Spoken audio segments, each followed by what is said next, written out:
Hare Krishna, Hare Krishna, Krishna Krishna, Hare Hare, Hare Rama. Om Namo Bhagavate Vasudevaya. Om Namo Bhagavate Vasudevaya.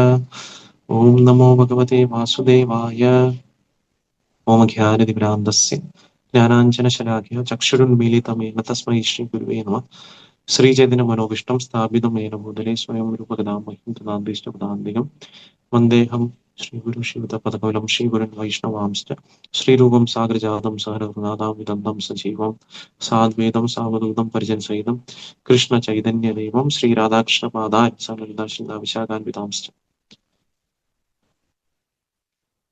Namo Vishnu Padaya Krishna Preshnaye Bhutale Srimade Bhakti Vedanta Swami Nidinamane Namaste Saraswati Deve Gauravani Pracharine Nirvishesha Shunyamadi Paschatya Deshatharine Jai Sri Krishna Chaitanya Prabhu Nityananda Shri Advaita Gadadhara Shivasadi Gaur Bhaktavinda Hare Krishna Krishna Krishna Hare Hare Hare Rama Rama Rama Hare Vanchakalpatarubhyascha Kripasindhubhyo Vacha Patitanam Pavanebhyo Vaishnavebhyo Namo Namaha. ഹരേ കൃഷ്ണ. എല്ലാവർക്കും സുഭാഷിതം പ്രോഗ്രാമിലേക്ക് വിനീതമായ സ്വാഗതം. നമ്മൾ ഇന്ന് ചർച്ച ചെയ്യാൻ പോകുന്ന വിഷയം എന്ന് പറയുന്നത് നമ്മൾ എന്തുകൊണ്ടാണ് ഹരേ കൃഷ്ണ മന്ത്രം ജപിക്കണം എന്നുള്ള കാര്യത്തിനെ പറ്റിയാണ് നമ്മൾ ചർച്ച ചെയ്യുന്നത്. നമുക്ക് മനസ്സിലാക്കാം, നമ്മൾ പലപ്പോഴും നമ്മൾ എല്ലാവരും പറയും നമ്മൾ ഹരികൃഷ്ണ മന്ത്രം ജപിക്കണം, ഹരിനാമം ജപിക്കണം എന്നൊക്കെ നമ്മൾ പറയാറുണ്ട്. അപ്പൊ എന്തുകൊണ്ട് നമ്മൾ ജപിക്കണം എന്നുള്ള കാര്യത്തിനെ പറ്റി നമ്മൾ ചിന്തിച്ച് മനസ്സിലാക്കിയാൽ നമുക്ക് നാമജപത്തിനോട് കൂടുതൽ ശ്രദ്ധയും വിശ്വാസത്തോടെ നമുക്ക് ജപിക്കാൻ സാധിക്കും. അപ്പൊ നമ്മൾ നോക്കുകയാണെന്നുണ്ടെങ്കിൽ നമ്മൾ പലവരും നമ്മൾ ഈ നാമം പല വർഷങ്ങളെ ജപിക്കുന്ന ആൾക്കാരുണ്ടാവുമായിരിക്കും. പിന്നെ ചിലർ അടുത്തിടെ ജപിക്കാൻ തുടങ്ങിയ ആൾക്കാരും നമുക്ക് കാണാൻ സാധിക്കും. പിന്നെ ചില ആൾക്കാർ ആദ്യമായിട്ട് ജപിക്കാൻ പോകുന്ന ആൾക്കാരും ചിലപ്പോൾ നമ്മുടെ സത്സംഗത്തിൽ വന്ന ആൾക്കാരുണ്ടാവുമായിരിക്കും. പക്ഷെ ഇതിലൂടെയൊക്കെ നമുക്ക് മനസ്സിലാക്കാൻ പറ്റുന്ന ഒരു കാര്യം എന്ന് പറഞ്ഞു കഴിഞ്ഞാൽ, നമ്മൾ നോക്കുകയാണെന്നുണ്ടെങ്കിൽ നമ്മൾ ചോദിക്കുകയാണ്, അപ്പം നിങ്ങൾ എന്തുകൊണ്ടാണ് ഹരേ കൃഷ്ണ മന്ത്രം ജപിക്കുന്നത്? കാരണം അല്ലെങ്കിൽ ഹരേ കൃഷ്ണ മന്ത്രം എന്തുകൊണ്ട് ജപിക്കുന്നു, അതിലൂടെ എന്ത് നേട്ടം നേടാൻ സാധിക്കും എന്നുള്ള പറ്റിയൊക്കെ ചിലപ്പോൾ ആൾക്കാർ ചോദിക്കും. അപ്പൊ നമ്മൾ ഉത്തരം എന്തായിരിക്കും നമ്മളൊന്ന് ചിന്തിക്കാം, അല്ലെ? നമ്മൾ പലപ്പോഴും നമ്മൾ പറയുന്ന ഉത്തരം എന്തായിരിക്കും? നമ്മുടെ ഗുരു പറഞ്ഞുകൊണ്ടാണ് നമ്മൾ ജപിക്കുന്നത് നമ്മൾ പറയാം, അല്ലെങ്കിൽ നമ്മളെ ചുറ്റുമുള്ള എല്ലാവരും ജപിക്കുന്നതുകൊണ്ട് ഞാൻ ജപിക്കുന്നു ഉള്ള ഉത്തരം നമുക്ക് പറയാം. അല്ലാന്നുണ്ടെങ്കിൽ അതിനെക്കാട്ടും വേറെ എന്തെങ്കിലും ഒരു കാരണമുണ്ടോ നമ്മൾ ആഴത്തിൽ ചിന്തിച്ചു നോക്കാം. അപ്പൊ നമുക്ക് ഇന്ന് നമ്മൾ എന്തുകൊണ്ട് നമ്മൾ ഹരേ കൃഷ്ണ ജപിക്കണം എന്നുള്ള കാര്യത്തിനെ പറ്റി കുറച്ച് കാരണങ്ങൾ നമ്മൾ ഇതിനെപ്പറ്റി ചർച്ച ചെയ്യാം നമ്മൾ ഈ കുറഞ്ഞ സമയം കൊണ്ട്. നമുക്ക് ആദ്യം നമ്മൾ മനസ്സിലാക്കേണ്ട ഒരു കാര്യമാണ്, കാരണം എന്താണ് ഞാൻ എന്തുകൊണ്ട് ജപിക്കുന്നു? കാരണം ഞാൻ സന്തോഷം അന്വേഷിക്കുകയാണ്, ഇല്ല? അപ്പം ശ്രീല പ്രഭുപാദന് പറയുന്നത് ചാൻ Hare Krishna and be happy, ഇല്ലേ? അപ്പം ഹരേ കൃഷ്ണ ജപിക്കുന്നത് നമുക്ക് എന്ത് കിട്ടും? സന്തോഷം കിട്ടുന്നതാണ്. നമ്മളെല്ലാവരും ഒരു കാര്യം നമ്മളെല്ലാവരും ആഗ്രഹിക്കുന്നതാണ്, അല്ലെ? എന്താണ് നമ്മുടെ സന്തോഷം വേണം എന്നുള്ളത് എല്ലാവരും ആഗ്രഹിക്കുന്നു. അപ്പൊ നമ്മൾ ആരും തന്നെ നമ്മൾ നോക്കുകയാണെന്നുണ്ടെങ്കിൽ രാവിലെ എഴുന്നേൽക്കുമ്പോൾ ആരെങ്കിലും ചിന്തിക്കോ എനിക്കിന്ന് ദുഃഖം അനുഭവിക്കുന്ന ചിന്തിക്കുന്ന ആൾക്കാർ ആരെങ്കിലും ഉണ്ടോ? ഒരിക്കലുമില്ല. അപ്പൊ എല്ലാവരും ആഗ്രഹിക്കുന്ന ഒരു കാര്യം എന്താണ്? സന്തോഷമാണ്, അല്ലെ? അത് എവിടെയായാലും, നമ്മൾ ഏത് രാജ്യത്തിൽ പോയാലും ഏത് പ്രായത്തിലുള്ള വ്യക്തികളായാലും ശരി, അല്ലെ? എല്ലാവരും ആഗ്രഹിക്കുന്നത് എന്താണ്? സന്തോഷമാണ്. അപ്പൊ നമ്മൾ നോക്കുകയാണെന്നുണ്ടെങ്കിൽ നമ്മൾ പല പല കാര്യത്തിലൂടെയാണ് സന്തോഷം നേടാൻ ശ്രമിക്കുന്നത്. നമ്മൾ നോക്കുകയാണെങ്കിൽ ചിലപ്പോൾ നമ്മൾ നല്ലൊരു വിദ്യാഭ്യാസത്തിലൂടെ നമുക്ക് സന്തോഷം നേടാൻ സാധിക്കും, അല്ലെങ്കിൽ ശ്രമിക്കും, അല്ലെങ്കിൽ ജോലിയിലൂടെയോ സമ്പാദ്യത്തിലൂടെയോ അല്ലെങ്കിൽ സൗഹൃദത്തിലൂടെ ഒക്കെ നമ്മൾ സന്തോഷത്തിന് പിന്നാലെ നമ്മൾ നടക്കുകയാണ്, അല്ലെങ്കിൽ യാത്രകളിലൂടെ നമ്മൾ സന്തോഷം നേടാൻ ശ്രമിക്കും. അപ്പൊ ഇങ്ങനെ നമ്മൾ നോക്കുന്ന സമയത്ത് അപ്പൊ നമുക്ക് ഇവയിൽ പലതും നമ്മൾ നോക്കുകയാണെന്നുണ്ടെങ്കിൽ നമുക്ക് താൽക്കാലികമായിട്ടുള്ള സന്തോഷമാണ് നൽകുന്നത്, നമ്മൾ നോക്കുകയാണെന്നുണ്ടെങ്കിൽ, അല്ലേ? അപ്പോൾ അല്ലേ, നമ്മൾ പലപ്പോഴും പൂർണ്ണ സന്തോഷം അതിലൂടെ കിട്ടാറില്ല. അപ്പൊ എന്നാൽ നമ്മൾ സ്വന്തം നമ്മൾ ചോദിക്കുകയാണ്, നമ്മളൊരു ചോദ്യം നമ്മളെ തന്നെ ചോദിക്കുകയാണെന്നുണ്ടെങ്കിൽ, അപ്പൊ നമ്മൾ എപ്പോഴെങ്കിലും ചിന്തിച്ചിട്ടുണ്ടോ എനിക്ക് എല്ലാം ലഭിച്ചു, അല്ലെങ്കിൽ എനിക്ക് ഇനിയൊന്നും വേണ്ട എന്ന് നമ്മൾ എപ്പോഴെങ്കിലും ചിന്തിച്ചിട്ടുണ്ടോ? അങ്ങനെ ആരും ചിന്തിച്ചിട്ടുണ്ടോ? ഇല്ല. അപ്പൊ നമുക്ക് അങ്ങനെ എപ്പോഴെങ്കിലൊക്കെ ജീവിതത്തിൽ നമുക്ക് പറയാൻ സാധിച്ചിട്ടുണ്ടോ? ഒരിക്കലും ഇല്ല. കാരണം എന്താണ്? നമ്മൾ ഇല്ല എന്ന ഉത്തരം തന്നെയാണ്. കാരണം എന്താണ്? നമ്മൾ പലപ്പോഴും എന്ത് നേടിയാലും നമ്മൾ വീണ്ടും വേറൊന്നാണ് ആഗ്രഹിക്കുന്നത്. നമുക്ക് എന്തെങ്കിലും ഒരു കാര്യം നമ്മളിൽ കിട്ടുമ്പോൾ നമ്മൾ ചിന്തിക്കും ചിലപ്പോൾ ഇപ്പൊ എനിക്ക് സന്തോഷം ലഭിക്കും, പക്ഷെ കുറച്ചു കാലം കഴിയുമ്പോൾ തോന്നുമില്ല എനിക്ക് ഇതിലൂടെ സന്തോഷം കിട്ടുന്നില്ല, വേറൊരു കാര്യമാണ് നമ്മൾ ചിന്തിക്കും. അപ്പൊ അങ്ങനെ നമ്മൾ മാറിക്കൊണ്ടിരിക്കണം. അപ്പൊ ഇതിന് കാരണം എന്താണെന്നാണ് നോക്കുകയാണെങ്കിൽ ശാസ്ത്രങ്ങൾ പറയുന്നു, നമ്മൾ ശാശ്വതമായിട്ടുള്ള സന്തോഷം നമ്മൾ താൽക്കാലികമായിട്ടുള്ള വസ്തുക്കളിൽ നിന്നാണ് നമ്മൾ അന്വേഷിക്കുന്നത്. അതാണ് അതിന് കാരണം. അപ്പോൾ നമ്മൾ രണ്ടാമത്തെ കാരണം അപ്പൊ ഈ ചോദ്യത്തിലൂടെ നമുക്ക് ഈ ഉത്തരത്തിലൂടെ നമുക്ക് അടുത്തൊരു ചോദ്യം നമുക്ക് വരികയാണ്. അപ്പൊ ഞാൻ യഥാർത്ഥത്തിൽ ആരാണെന്നുള്ള ചോദ്യമാണ് വരുന്നത്. നമ്മൾ ഭഗവത്ഗീത നമ്മൾ പഠിപ്പിച്ചു തരാണ്, നമ്മൾ അടിസ്ഥാന തത്വം ആരാണ്, നമ്മളെല്ലാവരും ഈ ശരീരം മാത്രമല്ല, നമ്മൾ ശാശ്വതമായിട്ടുള്ള ആത്മാവാണുള്ള തത്വമാണ് നമുക്ക് പറഞ്ഞു തരുന്നത്, അല്ലെ? നമുക്ക് വളരെ ലളിതമായ എക്സാമ്പിളിലൂടെ തന്നെ മനസ്സിലാക്കാൻ സാധിക്കും. നമ്മുടെ ശരീരം നിരന്തരം മാറിക്കൊണ്ടിരിക്കുകയാണ്. നമ്മൾ നോക്കുകയാണെന്നുണ്ടെങ്കിൽ നമ്മൾ ഒരു കുഞ്ഞ് വളർന്നു വരുന്നു, അല്ലെ? അപ്പൊ ഒരു കൗമാരക്കാരനാകുന്നു, പിന്നെ കൗമാരത്തിൽ നിന്ന് ഒരു യുവാവാകുന്നു, പിന്നെ അദ്ദേഹം യുവാവിൽ നിന്ന് പ്രായം ആകുകയാണ് ചെയ്യുന്നത്. പക്ഷെ നമ്മൾ എല്ലാ ഈ മാറ്റങ്ങൾ കാണുന്നതിന് ഇടയ്ക്കും നമ്മൾ കാണാൻ പറ്റുന്ന ഒരേ ഒരു കാര്യം എന്താണ്? ഞാൻ അതേ വ്യക്തിയാണ്, അല്ലെ? നമ്മൾ ബാഹ്യമായിട്ടുള്ള ശരീരം മാറിക്കൊണ്ടിരിക്കുകയാണെങ്കിൽ കൂടി നമ്മൾ അവബോധത്തിൽ ഒരു മാറ്റവും സംഭവിക്കുന്നില്ല. നമ്മൾ എന്താണ് അപ്പം നമ്മൾ ആ ബോധം മാറിയിട്ടുള്ള കാര്യങ്ങൾ നമുക്ക് മനസ്സിലാക്കാൻ സാധിക്കുക. അപ്പം ആ ബോധമുള്ള വ്യക്തിയാണ് ആത്മാവ് എന്ന് പറയുന്നത്. അപ്പൊ ആത്മാവ് എന്ന് പറയുന്നത് എന്താണ്? അദ്ദേഹം നിത്യനാണ് ആത്മാവ് എന്ന് പറയുന്നത്. അപ്പൊ നമ്മൾ നോക്കുകയാണെന്നുണ്ടെങ്കിൽ ഈ ആത്മാവിന് ഭഗവാൻ കൃഷ്ണനുമായിട്ടുള്ള ഒരു നിത്യ ബന്ധമുണ്ട് നമ്മൾ നോക്കുകയാണെങ്കിൽ. അപ്പൊ അതുകൊണ്ട് നമ്മുടെ ഉള്ളിൽ എപ്പോഴും ഒരു ആഗ്രഹമുണ്ട്. യഥാർത്ഥമായിട്ടുള്ള ആഗ്രഹം എന്താണ്? നമ്മൾ പലപ്പോഴും ചിന്തിക്കും, നമുക്ക് ലൗകിക വസ്തുക്കളുമായിട്ടുള്ള പൂർണ്ണമായിട്ടുള്ള തൃപ്തി കൊണ്ട് നമുക്ക് ആ ദാഹത്തിന് തീർക്കാൻ സാധിക്കില്ല. കാരണം എന്താണ്? നമുക്ക് യഥാർത്ഥമായിട്ടുള്ള നിത്യമായ ബന്ധം എന്ന് പറയുന്നത് നമ്മളും ഭഗവാനുമായിട്ടുള്ള സംബന്ധമാണ്. അപ്പോൾ നമ്മൾ എന്താണ് ശരിക്കും അന്വേഷിക്കുന്നത് എന്ന് ചോദിച്ചു കഴിഞ്ഞാൽ, നമ്മൾ കൃഷ്ണനുമായിട്ടുള്ള നമ്മുടെ യഥാർത്ഥ ബന്ധമാണ് നമ്മൾ എല്ലാവരും അന്വേഷിക്കുന്നത്.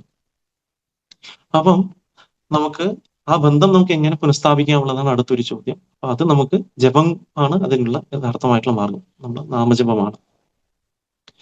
അപ്പം എങ്ങനെ നമുക്ക് കൃഷ്ണനുമായുള്ള വീണ്ടും ഈ ബന്ധം പുനഃസ്ഥാപിക്കാൻ കഴിയും എന്നുള്ള ഉത്തരത്തിനുള്ള ആ ചോദ്യത്തിന്റെ ഉത്തരമാണ് നമുക്ക് നാമജപം. കാരണം ചൈതന്യ മഹാപ്രഭു നമുക്ക് വളരെ ലളിതമായിട്ട് ഒരു മാർഗം നൽകിയിരിക്കുകയാണ്. എന്താണ്? ഭഗവാന്റെ പരിശുദ്ധ നാമം നമ്മൾ ജപിക്കുകയാണ് കാരണം, അല്ലെ? ഹരേ കൃഷ്ണ കൃഷ്ണ കൃഷ്ണ ഹരേ ഹരേ, ഹരേ രാമ രാമ രാമ ഹരേ ഹരേ. അപ്പൊ ഈ കലിയുഗത്തില് നമ്മൾ ഈ പരിശുദ്ധ നാമം ജപിക്കുന്നതിൽ തന്നെ ശാസ്ത്രങ്ങളിൽ പ്രത്യേകം ശുപാർശ ചെയ്യുന്നുണ്ട്. അപ്പം ബൃഹന്നാരദീ പുരാണം പറയുന്നുണ്ട്, അല്ലെ? ഹരേ നാമ കേവലം കലോ നാസ്തീവ ഗതിർ അന്യത. അപ്പം കലിയുഗത്തില് നമുക്ക് ഭഗവാന്റെ പരിശുദ്ധ നാമം ജപിക്കുന്നതല്ലാതെ മറ്റൊരു മാർഗമില്ല എന്നാണ് പറയുന്നത്. അപ്പൊ എന്തുകൊണ്ടാണ് അങ്ങനെ ഒരു 3 തവണ പറയുന്നത് മറ്റൊരു മാർഗമില്ല? കാരണം എന്താണ്? കാരണം ഇത് പരിശുദ്ധ നാമത്തിന്റെ അതിനുമായ കാരണത്തെയാണ് എടുത്തു കാണിക്കുന്നത്, നമുക്ക് മനസ്സിലാക്കാൻ സാധിക്കും. പിന്നെ നമുക്ക് മനസ്സിലാക്കാൻ പറ്റുന്ന അടുത്തൊരു കാരണം എന്ന് പറയുന്നത്, നമ്മൾ എന്തുകൊണ്ട് ഞാൻ ജപിക്കണം ഉള്ള കാരണത്തിന് ഒരു ഉത്തരം പറയുന്നതാണ്, നമ്മൾ ഹൃദയ ശുദ്ധീകരണത്തിന് അത് ആവശ്യമാണ്. അപ്പം ചൈതന്യ മഹാപ്രഭു തന്നെ പറയുന്നു ശിക്ഷാഷ്ടകത്തില്, ചേതോ ദർപ്പന മാർജനം, അല്ലെ? അപ്പൊ പരിശുദ്ധ ജപത്തിലൂടെ നമ്മൾ നോക്കുകയാണെങ്കിൽ പരിശുദ്ധ നാമജപം എന്ന് പറയുന്നത് എന്താണ്? അത് ജപം നമ്മൾ ഹൃദയമാകുന്ന ഈ കണ്ണാടിയെ നമ്മൾ എന്താ ചെയ്യുന്നത്? ശുദ്ധീകരിക്കുകയാണ് ചെയ്യുന്നത്. നമ്മൾ നോക്കുകയാണെങ്കിൽ ഇപ്പൊ നമ്മൾ ഒരു എക്സാമ്പിൾ ആയിട്ട് പറയുകയാണെന്നുണ്ടെങ്കിൽ, ഉദാഹരണം നോക്കുകയാണെങ്കിൽ ഒരു പൊടി പിടിച്ച കണ്ണാടിയിൽ നമ്മുടെ മുഖം വ്യക്തമായി നമുക്ക് ഒരിക്കലും കാണാൻ സാധിക്കില്ല. അതുപോലെ തന്നെ നമ്മുടെ ബോധവും പലതരം പൊടികളാൽ മൂടപ്പെട്ടിരിക്കുകയാണ് നമ്മൾ നോക്കുകയാണെങ്കിൽ കാമം, ക്രോധം, ലോഭം, മതം, മാത്സര്യം ഇത്യാദി കാര്യങ്ങളാണ്. അപ്പൊ അങ്ങനെ നമുക്ക് അനവധി അനാവശ്യമായിട്ടുള്ള ആഗ്രഹങ്ങൾ നമ്മുടെ മനസ്സിൽ ഉണ്ട്. അപ്പൊ അതുകൊണ്ട് നമുക്ക് എന്താ ചെയ്യാൻ സാധിക്കാം? അപ്പൊ നമ്മൾ ചിലപ്പോൾ ചിന്തിക്കുന്നത് എന്താണ്? ഞാൻ ഇതാണ് എന്ന് ചിന്തിക്കും, ഞാൻ ഇങ്ങനെയാണെന്ന് നമ്മൾ ചിന്തിക്കും. പക്ഷെ ഭഗവാൻ കൃഷ്ണൻ പറയുന്നതാണ്, കൃഷ്ണാബോധം പറയുന്നത് എന്താണ്? നമ്മൾ ഇതെല്ലാം നമ്മുടെ യഥാർത്ഥമായിട്ടുള്ള സ്വരൂപം. അപ്പം നമ്മുടെ ശരിയായിട്ടുള്ള സ്വരൂപമല്ല. കാരണം ഇതൊക്കെ എന്താണ്? നമ്മുടെ മുകളിലുള്ള ഒരു ആവരണം മാത്രമാണ്. നമ്മൾ നോക്കുകയാണെങ്കിൽ നമ്മളെ യഥാർത്ഥമായിട്ടുള്ള ആത്മീയ സ്വരൂപത്തിനുള്ള ആവരണങ്ങൾ മാത്രമാണ് ഇതൊക്കെ. അപ്പൊ നമ്മൾ ആത്മാർത്ഥമായിട്ട് നമ്മൾ ഭഗവാന്റെ തിരുനാമങ്ങൾ ജപിക്കുന്ന സമയത്ത് ഹൃദയം ക്രമേണ ശുദ്ധീകരിക്കപ്പെടുകയാണ് ചെയ്യുന്നത്. അപ്പൊ ഹൃദയം ശുദ്ധീകരിക്കുമ്പോൾ നമുക്ക് മാറ്റം സംഭവിക്കപ്പെടും. അപ്പൊ അതുകൊണ്ട് നമുക്ക് കൂടുതൽ ശാന്തരാവുകയും നമ്മൾ കൂടുതൽ കരുണ ഉള്ള ഒരു വ്യക്തിയായിട്ട് മാറുകയും നമുക്ക് ഈ കോപം, അനാവശ്യമായിട്ടുള്ള ബാക്കിയുള്ള ആഗ്രഹങ്ങളൊക്കെ നമുക്ക് നിയന്ത്രണം ചെയ്യാൻ നമുക്ക് സാധിക്കും. അപ്പൊ അത് ക്രമേണ നമുക്ക് മനസ്സിലാക്കാൻ സാധിക്കും നമ്മൾ കൃഷ്ണന്റെ നിത്യദാസനാണെന്ന കാര്യം. അപ്പൊ അതുപോലെ തന്നെ നമ്മൾ നോക്കുകയാണെന്നുണ്ടെങ്കിൽ നമ്മൾ ജപിക്കും. അതെന്താണ്? വേറൊരു കാരണം നമുക്ക് മനസ്സിലാക്കാൻ പറ്റുന്നത്, നമ്മൾ ജപിക്കണം. എന്തുകൊണ്ട് നമ്മൾ ജപിക്കണം? കാരണം കൃഷ്ണൻ ഭഗവാന്റെ നാമത്തിൽ അല്ലെ അദ്ദേഹം സന്നിഹിതനാണ്.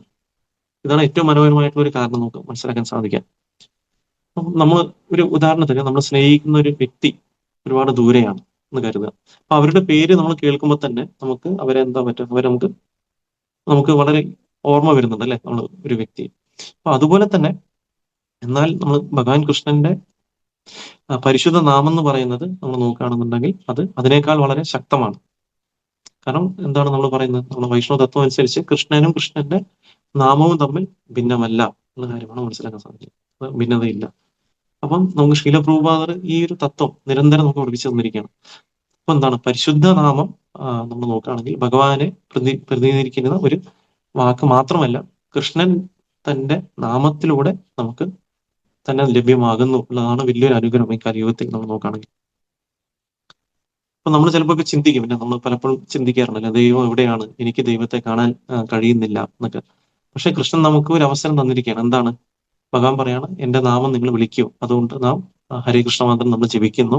അത് വെറും ഒരു ശബ്ദം ആവർത്തിക്കുകയല്ല ചെയ്യുന്നത്, കൃഷ്ണനെ നമ്മൾ വിളിക്കുകയാണ് അല്ലെ. കൃഷ്ണനിലേക്ക് തിരിയാനുള്ള ഒരു അവസരമാണ് നമുക്ക് തരുന്നത്. കൃഷ്ണനുമായിട്ടുള്ള ഒരു ബന്ധം ആരംഭിക്കുകയാണ് അതിലൂടെ നമുക്ക് കിട്ടുന്നത്. അപ്പം നമുക്കറിയാം, അപ്പൊ ശ്രീല പ്രഭുപാദർ ഈ ഒരു കാരുണ്യം എല്ലാവർക്കും നൽകാൻ വന്നതാണ്. നമ്മൾ നോക്കുകയാണെങ്കിൽ ശ്രീല പ്രഭുപാദ് അദ്ദേഹത്തിന്റെ പ്രായം വരെ, അദ്ദേഹത്തിന് 70-ാം വയസ്സിൽ അദ്ദേഹം ഇന്ത്യയിൽ നിന്ന് പാശ്ചാത്യ ദേശത്തിലോട്ട് അദ്ദേഹം യാത്ര ചെയ്തു. നമുക്കറിയാം അത് ഇടയ്ക്കാണ് അദ്ദേഹം ആ യാത്ര ചെയ്ത ദിവസം കടന്നുപോയത്. അപ്പൊ അദ്ദേഹത്തിന്റെ കയ്യിൽ വലിയ സമ്പാദ്യമോ കാര്യങ്ങളൊന്നും ഇല്ലെങ്കിൽ കൂടി അദ്ദേഹത്തിന് സ്വീകരിക്കാൻ വലിയൊരു സംഘടനയോ കാര്യങ്ങളോ ഒന്നും ഉണ്ടായിരുന്നില്ല. പക്ഷെ അദ്ദേഹത്തിന്റെ കയ്യിൽ അതിനേക്കാൾ ഉയർന്ന ഒരു വിലപ്പെട്ട ഒരു നിധി ഉണ്ടായിരുന്നു. അതാണ് കൃഷ്ണന്റെ പരിശുദ്ധ നാമം. അപ്പൊ ആ നിധി അദ്ദേഹം എല്ലാവർക്കും നൽകാനായിട്ടാണ് അദ്ദേഹം ആഗ്രഹിച്ചത്. അപ്പൊ ശീല പ്രഭുപാദർ പലപ്പോഴും പറഞ്ഞു, chant Hare Krishna and your life will be sublime എന്ന് പറയാറുണ്ട്. എന്താണ്? ഹരേ കൃഷ്ണ മന്ത്രം ജപിക്കും, നിങ്ങളുടെ ജീവിതം മഹത്തായതും ആത്മീയമായിട്ടും ഉന്നതമായി തീരുകയും ചെയ്യുമെന്നാണ് ശീല പ്രഭുപാദ് പറഞ്ഞിരിക്കുന്നത്. അപ്പൊ ഇതിനെക്കുറിച്ച് ഒന്ന് ചിന്തിച്ചു നോക്കാം. എന്താണ്? ഒരിക്കലും ശീല പ്രഭുപാദ് പറഞ്ഞില്ല ആദ്യം നിങ്ങൾ പൂർണ്ണമായി തീരുക, അതിനുശേഷം നാമം ജപിക്കുക എന്ന് പറയുന്നില്ല. അദ്ദേഹം പറഞ്ഞ എന്താണ്? ആദ്യം ജപിക്കാനാണ് പറഞ്ഞത്. നമുക്ക് പല പല ബുദ്ധിമുട്ടുകളും കാര്യങ്ങളും അല്ലെങ്കിൽ പല പല കുറവുകളൊക്കെ ഉണ്ടെങ്കിൽ കൂടി നമ്മൾ എന്താ ചെയ്യുക? ജപിക്കുക എന്നുള്ളതാണ് ആദ്യം ചെയ്യേണ്ട ഒരു കാര്യം. അപ്പൊ നമ്മൾ എവിടെയാണോ അവിടെ നിന്ന് തുടങ്ങാനുള്ളതാണ് നമ്മൾ പറയുന്നത്. നമ്മളിപ്പം എന്തെങ്കിലും ഒരു ആശയക്കുഴപ്പത്തിലാണെങ്കിൽ നമ്മൾ ജപിക്കുക, സന്തോഷത്തിലാണെങ്കിൽ നമ്മൾ ജപിക്കുക, നമുക്ക് ഒരുപാട് പ്രശ്നങ്ങൾ ഉണ്ടെങ്കിൽ കൂടി നമ്മൾ നാമം ജപിക്കുക. അപ്പൊ നമ്മൾ കൃഷ്ണനെ കുറിച്ച് നമുക്ക് പല പല കാര്യങ്ങൾ മനസ്സിലായിട്ടില്ലാന്നുണ്ടെങ്കിൽ കൂടി നമ്മൾ നാമം ജപിച്ച് തുടങ്ങുക എന്നുള്ള കാര്യമാണ് ആദ്യം ചെയ്യേണ്ട കാര്യം. അപ്പൊ നമുക്ക് ചിലപ്പോൾ ഒരു ചോദ്യം നമ്മുടെ മനസ്സിൽ വരാം, അപ്പൊ എന്റെ മനസ്സ് എപ്പോഴും അലിന്തിരിയാണ് ചെയ്യുന്നത്, അപ്പൊ ഞാൻ ജപിക്കണമോ എന്ന് പറയില്ല. നമ്മൾ പലപ്പോഴും ചിന്തിക്കില്ല, ഞാൻ ജപിക്കാൻ ശ്രമിച്ചു, പക്ഷെ എന്റെ മനസ്സ് എപ്പോഴും മറ്റെവിടെയോ പോയിക്കൊണ്ടിരിക്കുകയാണ് അല്ലെ. നമ്മളെല്ലാവരും അനുഭവിക്കുന്ന ഒരു പ്രശ്നമാണ്. അപ്പൊ അത് സ്വാഭാവികമായിട്ടുള്ള ഒരു കാര്യമാണ്. അപ്പൊ നമ്മൾ ജന്മജന്മാന്തരമായിട്ട് നമ്മുടെ മനസ്സ് ഇങ്ങനെ പല പല കാര്യങ്ങളായിട്ട് അലിഞ്ഞു ചെയ്യുന്നത്. നമുക്ക് ഒരു ദിവസം കൊണ്ട് നമുക്ക് അതിനെ പൂർണ്ണമായിട്ടും ശാന്തമാക്കാൻ നമുക്ക് പറ്റില്ല. പക്ഷെ നമ്മളൊരു ഉദാഹരണം നമ്മൾ എടുത്ത് നോക്കുകയാണെന്നുണ്ടെങ്കിൽ, നമ്മളൊരു കുട്ടി അല്ലെ, ഒരു കുട്ടി ഓടിക്കൊണ്ടിരിക്കുകയാണ് എന്ന് കരുതുക. അപ്പൊ നമ്മൾ ആ കുട്ടി ഓടിക്കൊണ്ടിരിക്കുന്നുണ്ട്, നമുക്ക് ആ കുട്ടിയെ നമ്മൾ എന്താ ചെയ്യുന്നത്? നമുക്ക് തിരിച്ച് നമ്മൾ നിർത്താൻ പറ്റാതെ നമ്മൾ ഒരിക്കലും ആ കുട്ടിയെ നമ്മൾ ഉപേക്ഷിക്കുന്നില്ല അല്ലെ. നമ്മൾ എന്താ ചെയ്യുന്നത്? സ്നേഹത്തോടെ അവനെ ചെയ്യും, തിരികെ കൊണ്ടുവരികയാണ് ചെയ്യുന്നത്. അപ്പൊ അതുപോലെ തന്നെ ജപിക്കുമ്പോൾ നമ്മുടെ മനസ്സ് അകന്നു പോയാലും നമ്മൾ എന്താ ചെയ്യുക? അതിനെ വീണ്ടും വീണ്ടും കൃഷ്ണനിലേക്ക് കൊണ്ടുവരിക എന്നതാണ് ശീല പ്രഭുപാദ് നമുക്ക് പറഞ്ഞു തന്ന ഒരു വഴി. അപ്പൊ നമ്മൾ ചിലപ്പോൾ ഹരേ കൃഷ്ണ എന്ന് പറയുമ്പോൾ വീണ്ടും മനസ്സ് പോകുന്നുണ്ടാവും. അപ്പൊ വീണ്ടും തിരികെ കൊണ്ടുവരിക ഹരേ കൃഷ്ണ. അപ്പൊ അടുത്ത നാമത്തിലോട്ട് നമ്മൾ ശ്രദ്ധിക്കുക. അപ്പൊ വീണ്ടും വീണ്ടും ചെയ്യുക. അതാണ് നമ്മുടെ സാധന ഭക്തി എന്ന് പറയുന്നത്. അപ്പൊ ഓരോ തവണയും നമ്മുടെ മനസ്സിനെ കൃഷ്ണനിലേക്ക് തിരികെ കൊണ്ടുവരുമ്പോൾ നമ്മൾ ആത്മീയമായിട്ട് നമ്മൾ മുന്നേറാണ് ചെയ്യുന്നത് നമ്മൾ നോക്കുകയാണെങ്കിൽ. അപ്പൊ പിന്നെ നമുക്ക് ചിലപ്പോൾ ഒരു കാരണം നമുക്ക് തോന്നാം, നമ്മൾ ചിലപ്പോൾ ഞാൻ ജപിക്കാൻ വേണ്ടത്ര ശുദ്ധനല്ല എന്നുള്ള ചിന്ത നമ്മുടെ മനസ്സിൽ വരാം. അപ്പൊ ചിലപ്പോൾ നമ്മൾ ചിന്തിക്കാറുണ്ടല്ലേ, എനിക്ക് ഒരുപാട് തെറ്റുകളുണ്ട്, പിന്നെ ഞാൻ ജപിക്കും എന്നുള്ള ചിന്ത വരാം. പക്ഷെ നമ്മൾ ഒരു കാര്യം നമ്മൾ ചിന്തിക്കണം. എന്താണ്? നമ്മളൊരു വ്യക്തി ഒരു ഉദാഹരണമാണ് നമ്മൾ ചിന്തിക്കുകയാണ്. ഇപ്പൊ നമ്മൾ എന്താണ്, ഒരു വ്യക്തി രോഗിയായിരിക്കുന്ന സമയത്ത് അദ്ദേഹം ആദ്യം എന്താ ചിന്തിക്കുന്നത്? ഒരിക്കലും അദ്ദേഹം ചിന്തിക്കുന്നില്ല അല്ലെ, ആരോഗ്യം നേടിയ ശേഷം ഞാൻ മരുന്ന് കഴിക്കാമെന്ന് ചിന്തിക്കുക? ഒരിക്കലും ഇല്ല. അപ്പൊ ആദ്യം ചെയ്യുന്നത് എന്താണ്? മരുന്ന് കഴിക്കുകയാണ് ചെയ്യുന്നത്. അപ്പൊ ആരോഗ്യം നേടാനാണ് അദ്ദേഹം മരുന്ന് കഴിക്കുന്നത്. അപ്പൊ അതുപോലെ തന്നെ നാം ശുദ്ധരായതുകൊണ്ടല്ല ജപിക്കുന്നത്, നമ്മൾ ശുദ്ധരാകാൻ വേണ്ടിയാണ് നാം ഈ ഹരേ കൃഷ്ണ മന്ത്രം നമ്മൾ ജപിക്കുന്നത് എന്ന കാര്യം നമ്മൾ മനസ്സിലാക്കും. പരിശുദ്ധ നാമം ഒരു എന്താ നമ്മൾ പറയുകയാണെങ്കിൽ ഒരു ആത്മീയമായിട്ടുള്ള ഉയർന്നവർക്കുള്ള ഒരു സമ്മാനമോ പുരസ്കാരമോ അല്ല, നമുക്ക് കൃഷ്ണന്റെ കാരുണ്യമാണ് ഈ പരിശുദ്ധ നാമം എന്ന് നമ്മൾ മനസ്സിലാക്കാം. നമ്മൾ മനസ്സിലാക്കേണ്ട ഒരു കാര്യമാണ്, നമ്മൾ യഥാർത്ഥത്തിൽ എന്താണ് നമ്മൾ ചോദിക്കുന്നത് ഈ തിരുനാമത്തിലൂടെ ഉള്ളതാണ് നമ്മൾ മനസ്സിലാക്കാനുള്ളത്. അപ്പൊ മഹാമന്ത്രത്തിന് വേറൊരു വശമുണ്ട്. അപ്പൊ നാം ജപിക്കുമ്പോൾ നമ്മൾ ചിന്തിക്കാറ്, നമ്മൾ എന്തിനാണ് നമ്മൾ വിളിക്കുന്നത്? എന്തെങ്കിലും പണത്തിന് വേണ്ടിയിട്ടാണോ, പ്രശസ്തിക്ക് വേണ്ടിയിട്ടാണോ, അല്ലെങ്കിൽ സ്ഥാനമാനങ്ങൾക്ക് വേണ്ടിയിട്ടാണോ നമ്മൾ എന്തിനാണ് നാമം ജപിക്കുന്നത് എന്നുള്ളതാണ് അടുത്തൊരു തത്വം. അപ്പൊ എന്താണ് നമ്മൾ പ്രാർത്ഥിക്കേണ്ടത് ഉള്ളതാണ് അടുത്ത അടിസ്ഥാനപരമായിട്ടുള്ള ഒരു ഇത്. അപ്പൊ ഈ പ്രാർത്ഥനയുടെ യഥാർത്ഥ ഉദ്ദേശം എന്ന് പറയുന്നത്, ഈ കൃഷ്ണ ദയവായി എന്നെ അങ്ങയുടെ സേവനത്തിൽ ഏർപ്പെടുത്തണമേ ഉള്ള വിനീതമായിട്ടുള്ള പ്രാർത്ഥനയാണ് നമ്മൾ സമർപ്പിക്കുന്നത്. അപ്പൊ ഈ മനോഭാവത്തിലൂടെയാണ് എനിക്ക് പ്രാർത്ഥിക്കേണ്ടത്. അപ്പൊ നമ്മുടെ പ്രാർത്ഥന എന്താ ചെയ്യുന്നത്? നമ്മൾ ഇനീഷ്യലി നമ്മൾ എന്താണ് ചെയ്തുകൊണ്ടിരുന്നത്? നമ്മൾ പലപ്പോഴും കൃഷ്ണ എനിക്ക് ഇഷ്ടമുള്ളത് എനിക്ക് തരണമേ എന്നാണ് നമ്മൾ പ്രാർത്ഥിച്ചുകൊണ്ടിരുന്നത്. പക്ഷെ കൃഷ്ണാവത്തിൽ വരുന്നൊരു വ്യക്തി മനസ്സിലാക്കുന്നു, എന്താണ് കൃഷ്ണ അങ്ങേക്ക് എന്നിൽ നിന്ന് എന്താണ് വേണ്ടത് എന്ന് മനസ്സിലാക്കാൻ എന്നെ സഹായിക്കണമേ എന്നുള്ള പ്രാർത്ഥനയാണ് ഒരു ഭക്തൻ സമർപ്പിക്കുന്നത്. അപ്പൊ ഇതാണ് ആ ബോധത്തിൽ ഉണ്ടാകുന്ന യഥാർത്ഥമായിട്ടുള്ള മാർഗം. നമുക്ക് അന്തിമമായിട്ടുള്ള ലക്ഷ്യം എന്താണ്? ഈ നാമജപത്തിലൂടെ കൃഷ്ണനുമായിട്ടുള്ള പരിശുദ്ധ സ്നേഹം വളർത്തിയെടുക്കുക, പ്രേമം വളർത്തിയെടുക്കാൻ വേണ്ടിയിട്ടാണ്. അപ്പൊ നമ്മൾ ജപം ഒരിക്കലും വെറൊരു മാനസിക സമ്മർദ്ദം കുറയ്ക്കാനുള്ള ഒരു മാർഗമാണെന്ന് നമ്മൾ കരുതരുത്. നമ്മൾ ചിന്തിക്കേണ്ടതാണ്, ജപം എന്ന് പറയുന്നത് മനസ്സിനെ നമ്മൾ ശാന്തമാക്കാൻ സഹായിക്കും. അത് ശരി തന്നെയാണ്. നമ്മൾ വിഷമങ്ങൾ പ്രയാസം നേരിടുന്നത് സഹായിക്കുന്നുള്ള കാര്യവും ശരി തന്നെയാണ്. എന്നാൽ അതിനെക്കാട്ടും ഉയർന്നമായിട്ടുള്ള ലക്ഷ്യം എന്താണ്? ലക്ഷ്യം എന്ന് പറഞ്ഞാൽ ഭഗവാൻ കൃഷ്ണനുമായിട്ടുള്ള പ്രേമം, അല്ലെ? കൃഷ്ണനുമായിട്ടുള്ള പരിശുദ്ധമായിട്ടുള്ള പ്രേമത്തിലോട്ട് എത്തിക്കാൻ വേണ്ടിയിട്ടാണ് നമ്മൾ നാമം ജപിക്കുന്നത്. അപ്പം ശ്രീല പ്രഭുപാദ് പലപ്പോഴും പറയാറുണ്ട്, Krishna consciousness is not an artificial imposition on our mind. അപ്പൊ എന്താണ് കൃഷ്ണബോധം എന്ന് പറയുന്നത്? നമ്മുടെ മേൽ കൃത്രിമമായിട്ട് അടിച്ചേൽപ്പിക്കുന്ന ഒന്നല്ല, അത് നമ്മുടെ ഉള്ളിൽ ഇതിനകം നിലനിൽക്കുന്ന ഒന്നാണെന്നാണ് ശ്രീല പ്രഭുപാദ് പറയുന്നത്. അപ്പൊ നമുക്ക് കൃഷ്ണനോടുള്ള നമ്മുടെ പ്രേമം ഇപ്പോൾ നമ്മൾ സുപ്താവസ്ഥയിലാണ് ഉള്ളത്, പക്ഷെ അതിനെ പരിശുദ്ധ നാമത്തിന്റെ ജപം ആ പ്രേമത്തെ ഉണർത്തുന്നു എന്നാണ് പറയുന്നത്, അല്ലെ? നമുക്ക് ഒരു എക്സാമ്പിൾ ആയിട്ട് പറയുകയാണെന്നുണ്ടെങ്കിൽ, ഒരു തീപ്പെട്ടിക്കൊള്ളി ഉണ്ടെങ്കിൽ ആ തീയുടെ ശക്തി ഓൾറെഡി തീപ്പെട്ടിക്കൊള്ളിയുടെ അകത്തുണ്ട്, അല്ലെ? അപ്പൊ നമ്മൾ എന്താ ചെയ്യണം? അതിനെ തീപ്പെട്ടിയെ നമ്മൾ തീപ്പെട്ടിയുടെ ബോക്സിനകത്ത് നമ്മൾ അതിനെ കൊണ്ട് നമ്മൾ കത്തിക്കുകയാണെന്നുണ്ടെങ്കിൽ ആ തീപ്പെട്ടിക്കൊള്ളിയിലുള്ള തീ പുറത്ത് വരുന്നു. അതുപോലെ തന്നെ കൃഷ്ണനോടുള്ള പ്രേമം നമ്മുടെ ഹൃദയത്തിൽ, എല്ലാവരുടെ ഹൃദയത്തിലും ഉണ്ട്. അപ്പൊ ആ പരിശുദ്ധ നാമം ആ പ്രേമത്തെ ഉണർത്താൻ സഹായിക്കുന്നുള്ള കാര്യമാണ് നമുക്ക് മനസ്സിലാക്കാൻ പറ്റുക. അപ്പം ഇതാണ് നമ്മളുടെ ഇന്നത്തെ ഈ സുഭാഷിതത്തിലൂടെ നമുക്ക് മനസ്സിലാക്കാൻ പറ്റുക. അപ്പം എന്തുകൊണ്ട് ഈ ഹരേ കൃഷ്ണ മഹാമന്ത്രം ജപിക്കണം എന്ന ആ തത്വത്തിനുള്ള ഒരു ഉത്തരമാണ് നമുക്ക് മനസ്സിലാക്കാൻ പറ്റുക ഇതിലൂടെ. അപ്പൊ എല്ലാവരും നമ്മൾ മനസ്സിലാക്കേണ്ട കാര്യം തന്നെ, അപ്പം ഞാൻ എന്തുകൊണ്ടാണ് ഹരേ കൃഷ്ണ മന്ത്രം ജപിക്കുന്നു എന്നുള്ളത് എന്താണ്? കാരണം ഞാൻ സന്തോഷം അന്വേഷിക്കുന്ന ഒരു വ്യക്തിയാണ്, ഞാൻ നിത്യമായ ഒരു ആത്മാവാണ്. അപ്പൊ എന്റെ ഹൃദയത്തിന് നമുക്ക് ശുദ്ധീകരണം ആവശ്യമാണ്. പിന്നെ കൃഷ്ണൻ തന്റെ പരിശുദ്ധ നാമത്തിൽ അദ്ദേഹം സന്നിഹിതനാണ് എന്ന ഒരു കാരണമുണ്ട്. പിന്നെ കലിയുഗം വളരെ പ്രയാസകരമാണെങ്കിൽ കൂടി അതിൽ ഭഗവാൻ കൃഷ്ണൻ നമുക്ക് ലളിതവും വളരെ കാരുണ്യപൂർവ്വമായി തന്ന ഒരു മാർഗമാണ് ഈ ഒരു ഹരേകൃഷ്ണ മന്ത്രം. പിന്നെ അവസാനമായിട്ട് നമ്മൾ മനസ്സിലാക്കേണ്ട ഒരു കാര്യമാണ്, എന്റെ കൃഷ്ണനുമായിട്ടുള്ള മറന്നുപോയ ആ പ്രേമം ഉണർത്താൻ നമ്മൾ ആഗ്രഹിക്കുന്നുണ്ട്. അപ്പൊ അത് നമ്മൾ എന്താ ചെയ്യുക? അത് ഓരോ ദിവസവും നമ്മൾ എന്ത് ചെയ്യണം? നമ്മൾ നാമജപത്തിലൂടെ അതിനെ ഉണർത്താനുള്ള വഴിയാണ് നമുക്ക് ചെയ്യുന്നത്. അപ്പൊ നമ്മുടെ ശരീരത്തിന് പല പല കാര്യങ്ങൾ നമുക്ക് നൽകുന്നുണ്ടെങ്കിൽ കൂടി, പക്ഷെ നമ്മൾ ആത്മാവിനൊന്നും കൊടുത്തില്ല എന്നുണ്ടെങ്കിൽ എന്ത് സംഭവിക്കും? അതിന് ഒരിക്കലും പൂർണ്ണ തൃപ്തി കിട്ടില്ല. അപ്പൊ അതുകൊണ്ട് നമുക്ക് കൃഷ്ണൻ തന്നെ നമുക്ക് ഏറ്റവും ലളിതമായ രീതിയിൽ നമ്മൾ നോക്കുകയാണെന്നുണ്ടെങ്കിൽ ലഭ്യമായിരിക്കുന്നു. അതെന്താണ്? തന്റെ പരിശുദ്ധ നാമത്തിലൂടെയാണ്. അപ്പൊ അതുകൊണ്ട് എല്ലാവരും നമ്മളെന്താണ് നിരന്തരം ഭഗവാന്റെ ഹരേകൃഷ്ണ മന്ത്രം ജപിക്കുക. ഏതൊരു അവസ്ഥയിലും നമുക്ക് ചിലപ്പോൾ അസ്വസ്ഥരായിരിക്കും, ആ സമയത്ത് നമ്മൾ ജപിക്കുക. അല്ലെങ്കിൽ നമുക്ക് സന്തോഷത്തിലിരിക്കുമ്പോഴും, അല്ലെങ്കിൽ നമുക്ക് എന്ത് ചെയ്യണമെന്ന് അറിയാതിരിക്കുന്ന സമയത്താണെങ്കിലും, ഏതൊരവസ്ഥയിലും നമ്മൾ ഭഗവാന്റെ നാമം ശ്രദ്ധയോടെ ജപിക്കാൻ ശ്രമിക്കുക. അത് ഭഗവാന്റെ തൃപ്തിക്കും ഭഗവാന്റെ സന്തോഷത്തിനായിട്ട് നമ്മൾ നാമം ജപിക്കുക. അതുകൊണ്ട് എല്ലാവരും ഈ മഹാമന്ത്രത്തിനെ പൂർണ്ണമായിട്ട് ആശ്രയിക്കുക. കുറഞ്ഞത് നമ്മൾ ഒരു 10 മിനിറ്റെങ്കിലും നമ്മൾ സമയമെടുത്ത് ഈ നാമം ഡെയിലി നമ്മൾ ജപിക്കാൻ ശ്രമിക്കുക. അപ്പൊ തന്നെ നമുക്ക് ആ മാറ്റം നമുക്ക് കാണാൻ സാധിക്കും. വളരെ നന്ദി. ഹരേ കൃഷ്ണ.